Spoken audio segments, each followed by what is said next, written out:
Indian air force ने पहली बार अपनी डायरेक्ट एंट्री की नोटिफिकेशन रिलीज करने की बात कही है। हां जी, अभी तक क्या होता था, जो डायरेक्ट एंट्रीज होती थी वो सिर्फ आर्मी एंड नेवी रिलीज करती थी। ये डायरेक्ट एंट्री क्या होती है? डायरेक्ट एंट्री का मतलब ये है कि आपको भैया फौज में अफसर बनना है, लेकिन बिना किसी डायरेक्ट रिटन एग्जामिनेशन के आपको सीधा एसएसबी देने का मौका मिलता है। एसएसबी तो देना ही पड़ेगा। एसएसबी तो फौज में अगर आपको किसी भी एंट्री से अफसर बनना है तो एसएसबी से तो गुजरना पड़ेगा। लेकिन अब जैसे एनडी होता है, सीडीएस होता है, इन सब में एक रिटन एग्जाम होता है, उसके बाद एसएसबी मिलता है। तो ऐसे ही टेक्निकल एंट्रीज बहुत सारी ऐसी होती है जिसमें कोई डेडिकेटेड रिटन एग्जाम नहीं होता और आपको डायरेक्ट एसएसबी का मौका मिलता है। तो अब ये बोला है इंडियन एयरफोर्स ने कि Indian air force is now accepting application for ground duty technical branch through GATE score. What is this GATE? GATE is general aptitude test for engineer.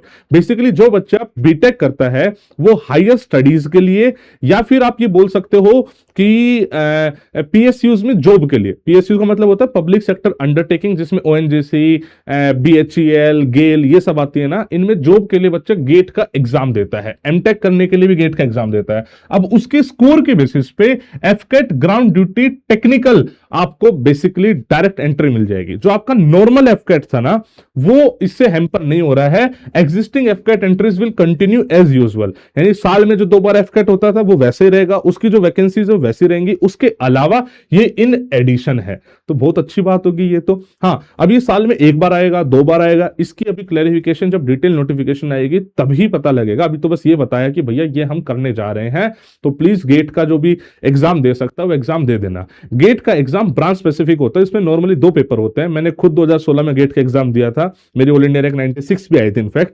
तो भैया उसमें एक पेपर होता है मैथमेटिक्स, जिसमें इंजीनियरिंग मैथमेटिक्स आता है, वो कॉमन रहेगा। उसके अलावा ब्रांच स्पेसिफिक बेसिकली पेपर होता है, जिसमें जैसे मैकेनिकल अलग हो गया, सिविल अलग होगा, सबके अलग अलग होता है। तो जो नंबर ऑफ वैकेंसीज आएगी उसके हिसाब से लोगों को एसएसपी के लिए कॉल लेटर आएगी, गेट के स्कोर के बेसिस पे शॉर्ट लिस्टिंग होगा। एसएसपी की इन जनरल आपको टेंशन लेनी नहीं है बच्चे। आज की डेट में पूरे इंडिया में best SSP guidance LWS SSP provide करता है। जो भी बच्चा कभी भी एसएसबी जाके आ चुका हो, जिसने एसएसबी की तैयारी करी हो, आप उससे एलडब्ल्यूएस एसएसबी का फीडबैक मांग सकते हैं।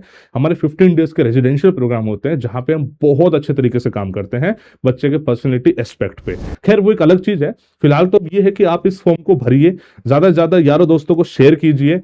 हाँ, एक चीज और है, ये सिर्फ बीटेक ग्रेजुएट्स के लिए ही एप्लीकेबल हो पाएगा।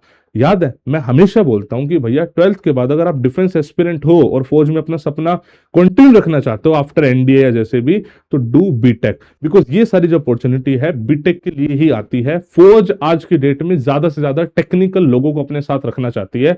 उसके रीजन ऑब्वियस है, आज की डेट में forces is all about technology. तो जितने ज्यादा बीटेक ग्रेजुएट होंगे उतनी ज्यादा हमारी फोर्सेस स्ट्रेंथन होगी।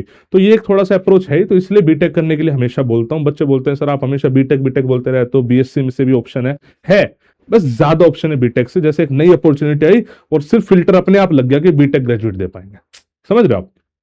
खैर अभी के लिए आप इस वीडियो को please do share with all defence aspirant. बहुत अच्छी न्यूज है, बिकॉज वैकेंसीज बढ़ रही हैं और इससे ज्यादा क्या ही चाहिए, राइट। जय हिंद, जय भारत।